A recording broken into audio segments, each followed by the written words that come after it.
Sentiments by Margaret Atwood, and I don't want you to stare at me while I'm reading. I told you where I ended off, which is on page 10 at the end of the first paragraph. So I'm starting after where I left off, and these videos will be in order. I thought that Sophie might be something a little more interesting to look at while I'm reading. This is getting really good. That was the kind of thing Runny Nose Aunt Vidala would tell us at the school.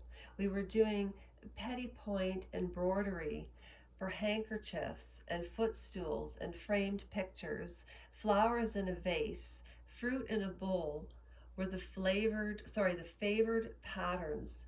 But Aunt Este, the teacher we liked the best, would say Aunt Vidala was overdoing it, and there was no point in frightening us out of our wits, since to instill such an aversion might have a negative influence on the happiness of our future married lives.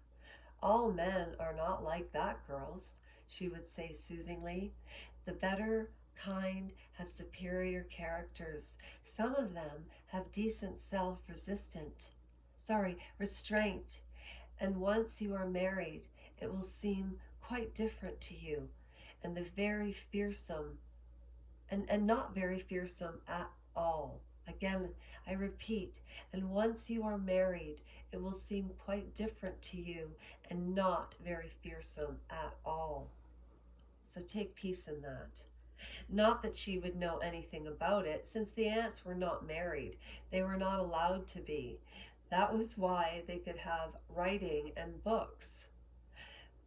Quote, we are your fathers and mothers. Will choose your husbands wisely for you when the time comes, unquote. And Este would say, so don't need to be afraid. Just learn your lessons and trust your elders to do what is best, and everything will unfold as it should. I will pray for it. But despite Aunt Este's dimples and friendly smile, it was Aunt Belada's version that prevailed. It turned up in my nightmares, the shattering of the glass house, then the reading, and then the tearing, and the trampling of hooves with pink and white and plum fragments of myself scattered over the ground. I dreaded the thought of growing older, older enough for a wedding. I had no faith in these wise choices of the aunts. I feared that I would end up married to a goat on fire.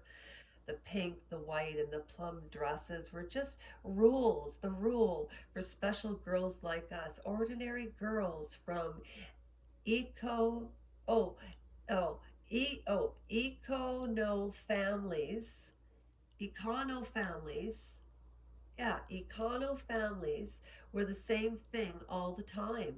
Those ugly, multicolored stripes and gray cloaks, like the clothes of their mothers. They did not even learn petite point embroidery or crochet work. Just plain sewing and the making of paper flowers and other such chores. They were not pre-chosen to be married to the very best men, to the sons of Jacob and the other commanders at their sons, not like us. Although they might get to be chosen once they were older, if they were pretty enough. Nobody said that. You were not supposed to preen yourself on your good looks. It was not modest. Or take any notice of the good looks of other people, though we girls knew the truth, that it was better to be pretty than ugly. Even the aunts paid more attention to the pretty ones. But if you were already pre-chosen, pretty didn't matter so much. I didn't have a squint like Hulada, or a pinchy build-in frown like, I'm just going to call her Shammy. And I don't have barely their eyebrows like Becca, but I was unfinished. I had a dough face like the cookies my favorite Martha Zilla made for me as a treat, with the raisin eyes and the pumpkin teeth.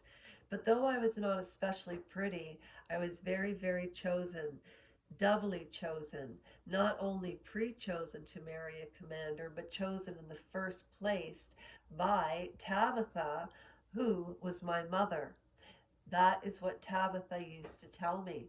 I went for a walk in the forest, she would say, and then I came to an enchanted castle, and there were a lot of girls locked inside, and none of them had any mothers, and they were under the spell of wicked witches. I had a magic ring that unlocked the castle, but I could only rescue one little girl, so I looked at them all very carefully.